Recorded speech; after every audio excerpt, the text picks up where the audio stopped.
It's the Behind the Shade show. How did you hear about the news and what happened? Uh, well, Christopher had some struggles in his adult life, and he had been clean and sober for 2.5 years. And he was going really, really well. He had done a WIRES course, which is learning to look after native animals. So he was the intermediary. If there was a injured native animal, he would take it home and look after it until a carer could come on board and take over from him. So I had lots of memories with him in that 2.5 years of releasing animals and him bringing kookaburras to the house and uh, so it was a beautiful time. So I was able to have some beautiful memories in that sobriety. And he got involved with an old friend and had a slip up. And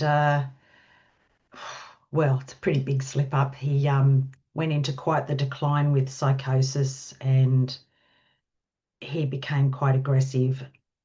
And I needed to take a break from him. So within 8 weeks, he had been murdered. So, how I was told in answer to your question, I had reported him missing.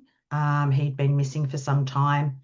And then the police basically did a welfare check the day after I reported him missing. And that whole experience was very, very traumatic, actually. They really have to do better.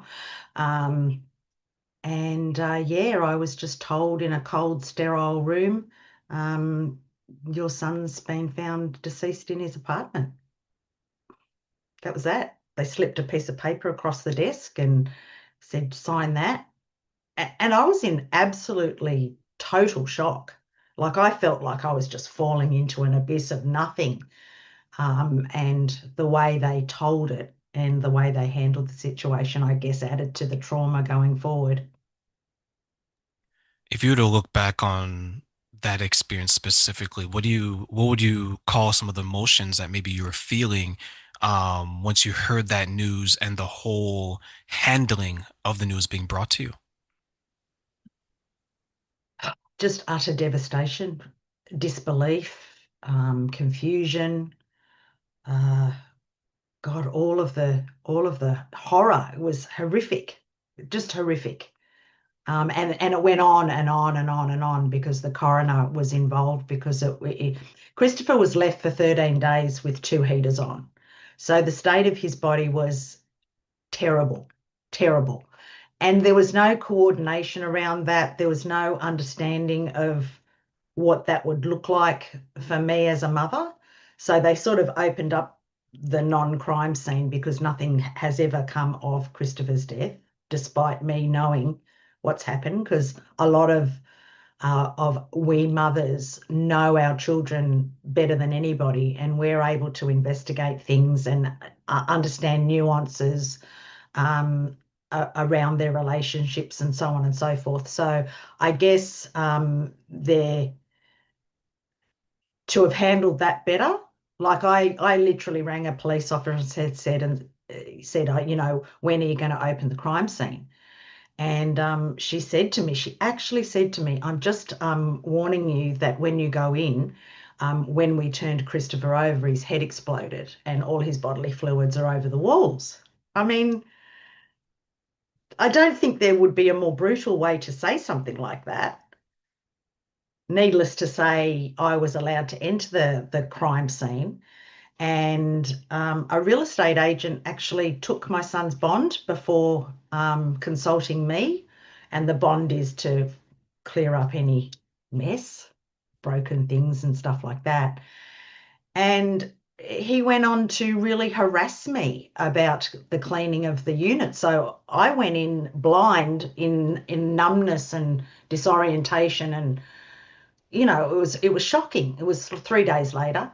And one of his friends and myself, we went in and cleared things as much as we could. But the trauma of the smell and the trauma of seeing his face imprinted in his pillow, just it was unbelievable, unbelievable the lack of understanding or empathy or care for my well-being was just terrible. And then real estate agent went on to have to get a forensic clean, which cost $10,000 because you simply can't get rid of a smell like that. They have to have hazmat suits on and oxygen and gowns and completely covered up. So it wasn't something I was ever going to be able to do. And I think that's very remiss of the system to have allowed that to happen to me. Um, and as a result of that, I wasn't able to get a lot of mementos or anything because everything was putrid. So that was my experience of that. When you share that, I look back and I think to those that are handling these cases, not all of them, but there's a number of them that it is another person because they've dealt with it so many times. But I think sometimes what we forget is we forget the humanity. Just because it's my 1,000th time doing that on my 100 or 10,000, it's someone else's first time. It may be someone else's second time. And I think that's what gets lost in the experience. And I know when I've experienced my grief, I was able to use it to fuel another purpose in my life, to redefine who I wanted to be, maybe as a man, maybe as a contributor to society. What are some of the ways that you were able to rediscover your purpose during that hard time? I think for me, it was my original purpose, and things evolve over time. My original purpose was I spent 3 years um, investigating, going through my son's socials, interviewing people. I interviewed perpetrators, which is bizarre, isn't it? Like, I got information out of those people that like really sent me in the right directions to actually find evidence. So I've got a lot of evidence. So my purpose was to tell his story. I'm the custodian of his story. And in those 3 years, I was very angry. I was very angry. So the first draft of my memoir um, was really, really angry. Terrain, it was really angry.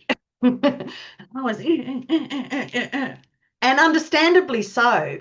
But how am I to impart healing and a way forward with just spitting out venom and anger? So over time, I got 7 chapters in. I've refined it, I've softened it, I've made it more about my healing journey and tools to be able to um, have a new relationship with your person that's passed under those tragic circumstances. Because a lot of us never got to say goodbye in any meaningful way. And with gun violence in America, for instance, our children weren't left in a good way. So the funeral system depends on who you get. Like I had a progressive funeral director, and I had the most beautiful funeral for my son. So I was able to source that, but people quite often just are thrown into let's get this done and dusted and over and done with, and you know, and there's no proper goodbye. There's no celebration of life. There's no minimal. I can't say exact, and different cultures have specific things that they need to do as well. So there's I guess there's spaces for that people are satisfied with a funeral. For instance, I wasn't ever going to be satisfied with just having a plain funeral.